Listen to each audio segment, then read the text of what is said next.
ఈ వాక్యంలోని తండ్రి వీరేమి చేయుచున్నాడో అని చెప్తున్నారు. కానీ క్షమించమని మన దేవుని క్షమాపణ విధానమును మనకు నేర్పిస్తున్నారు.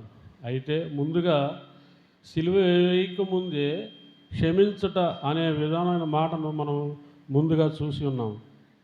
అదేమంటే పక్షవాయువు కలిగిన ఒక యవనస్తుని దేవుడు క్షమించినట్లుగా చూస్తాము.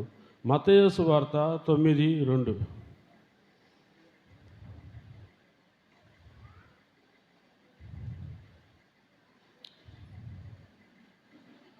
ఇదిగో పక్షవాయువుతో మంచం పట్టి ఉన్న ఒకని ఆయన వద్దకు తీసుకుని వచ్చిరి. యేసు వారి విశ్వాసమును చూచి, కుమారుడా, ధైర్యముగా ఉండుము, నీ పాపములు క్షమించబడినవని పక్షగలవాయువుతో చెప్పాను. ఈ మాట ప్రభువైన దేవుడు మహిమతో తండ్రి యొక్క శక్తితో ఉన్నప్పుడు చెప్పిన మాట ఇది. రెండవది, ఒక స్త్రీని నేను క్షమించానని చెప్పి ఉంది. లూకాసు వార్త 7వ అధ్యాయము 48వ వచనం కూడా చదువుకున్నాం.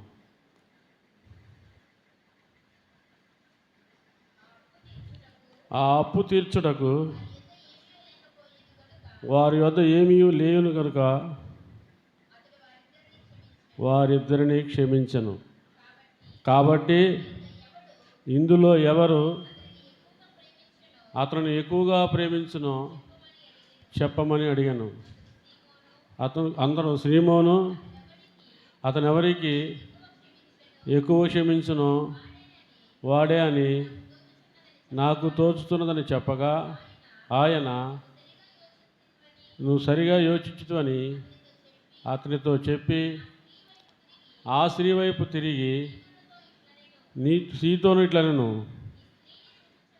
ఈ స్త్రీని చూస్తున్నావే, నీ ఇంటిలోనికి రాగా నీ పాదములకు నీళ్ళు ఇవ్వలేదు, కానీ ఈమె తన కన్నీళ్లతో నా పాదములతో కడిపి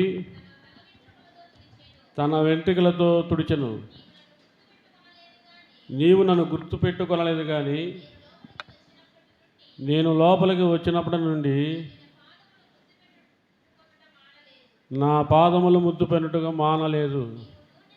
నీవు నూనెతో నా తల అంటలేదు, కానీ ఈమె నా పాదములకు అత్తర పూసెను. ఆమె విస్తారముగా ప్రేమించను కనుక ఆమె విస్తారమైన పాపములు క్షమించబడినని నీతో చెప్పుచున్నాను. చాలమ్మా. ఈ వాక్యం ఒక విధానం ఏంటంటే, మనము ఇతరుల పట్ల క్షమించే గుణము మాకు నేర్పాలని ముందుగానే మన ప్రభు అయిన యేసుక్రీస్తు తెలియపరిచి ఉన్నారు. అయితే సిలువలో పలికిన మాటలు చివరిగా పలికిన మాటలుగా దానికి వాల్యూ ఉంటుంది. ఇది ఒక మరణ వాల్మూలం లాగా మనందరికీ మనకు అర్థమై ఉంటుంది. చివరి మాటలోని అర్థం ఏంటంటే, అప్పుడు తండ్రి మహిమను కోల్పోయి మానవ శరీరధారుడై ఉన్నాడు. అప్పుడు మన కోసము తండ్రికి ప్రార్థన చేస్తున్నాడు. మనం ఇతరుల కోసము ప్రార్థన చేసేటప్పుడు తండ్రి మా పాపములు క్షమించమని మనం అడుగుతూ కాక, ఇతరుల కోసం మన సంఘములు ఎవరైతే బలహీనంగా ఉన్నారో వారి కొరకు కూడా మనం ప్రార్థన చేసే విధానాన్ని మనకు నేర్పిస్తున్నారు. కాబట్టి మనం ఈ శిలువ ధ్యానములో మనము నేర్చుకోవలసినది ప్రార్థన. దేవుడు తండ్రికి ఎలా ప్రార్థన చేస్తున్నాడో మనము నిత్యము మన ప్రార్థనలో మన పాపములు ఒప్పుకొనొచ్చు మనతోటి వారి కోసం కూడా ప్రార్థన చేసే విధానం మనం నేర్చుకోవాలి. మనలో పైకైతే భక్తిగానే కనిపిస్తున్నాము, కానీ ఇన్ని సంవత్సరాలు ఇదే వాక్యం చదువుతున్నాము, కానీ మనలో క్షమాపణ అనేది ఉండదు. మన తోటివారు మనకు ఏదన్నా కీడు చేసినా, లేకపోతే మన మాట వినకపోయినా వాళ్ళపై కోపం వస్తుంది. వాళ్ళు క్షమించే మనస్తత్వం పోతాం, ఆ కొద్ది క్షణాల్లో కోల్పోతాం. అందువల్ల మనకు మరలా తండ్రి చివరిగా, తండ్రి వీరేమి చేస్తున్నారో వీరిని క్షమించమని పరలోకపు తండ్రికి ప్రార్థన చేస్తూ విజ్ఞాపన చేస్తున్నాడు. అదే విషయంలో యెషయా గ్రంథము 53:12 చదువుకుందాం.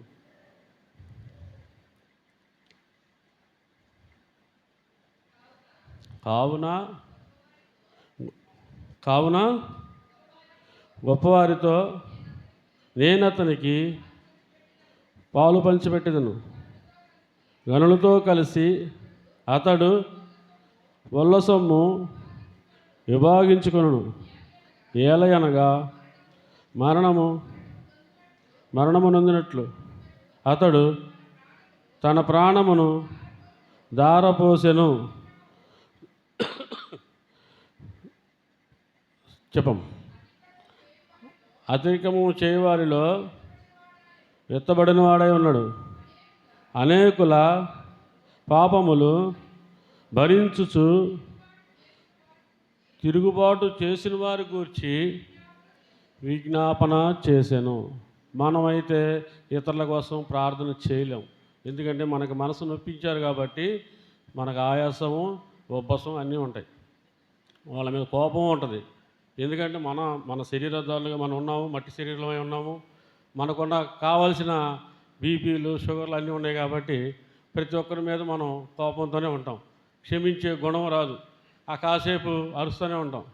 కాబట్టి దేవుడు మనకి చివరగా శిలువ మీద మనకి నేర్పించే ఈ చిన్న వాక్యమును బట్టి మన హృదయాలను మార్చుకుందాం. మన స్థితిలో మార్చుకుందాం.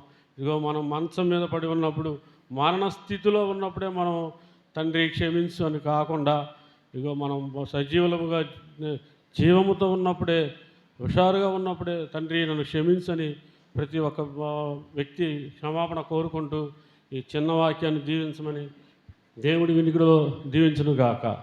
ఆమేన్. ప్రార్థన చేయండి అయ్యో, చిన్న ప్రార్థన చేయండి. తల్ల వంచుకుందాం. ఈ వాక్యమును మొదటిగా నాకు ఇచ్చినందుకు దేవుని పేరట ప్రార్థన చేసుకుందాం. స్తుతులకు ఆశీనుడైన మా దేవా, నీకు స్తోత్రాలు ప్రభువా. నీ సిలువ మాటలు మేము మోసుకున్నట్టుకు ప్రభువా, మేము ఏ పాటి వారిమో నాయనా, ఇచ్చిన ఈ ఘనతను బట్టి ప్రభువా నీకు స్తోత్రాలయ్యా. మాలో ఏ హెచ్చు లేకుండా నాయన, ఏ గొప్పతనము లేకుండా నాయన, మాలో అధికారము లేకుండా ప్రభువా, మాలో నాయన ఇంత నాయన నిడారంభముగా ప్రభువా మాకు ఇచ్చిన మాటలను బట్టి ప్రభువా మేము నిత్యము నిలుచుటకు సహాయము దయచేయండి. నీ వాక్యమును మోసుకొని వెళ్ళుటకు సహాయము దయచేయండి. మాలో ప్రేమను, దయను, కరుణను ప్రభువా నాయనా ఆదరణను నాయన ప్రభువా మాలో నింపండి నాయన. ప్రతి ఒక్కనైనా నైనా బిడ్డప్పుడు నిలుచుని చెప్తుండగా నాయన మీ ఆత్మతో, శక్తితో నింపమని, అల్పుడును అయోగుడు నన్ను ప్రభువా ఈ మట్టి బొమ్మను నాయనా నీ మాట పలుకుటకు ఇచ్చిన నాయన జీవమును బట్టి నీకు స్తోత్రాలు చెల్లించుకుంటూ ఈ చిన్న ప్రార్థన దీవించి నీ వినికిడిలో దీవించమని మా కొరకు త్వరగా రానున్న యేసుక్రీస్తు పుణ్యనామమున అడిగి వేడుకొనుచున్నాము తండ్రి. ఆమేన్.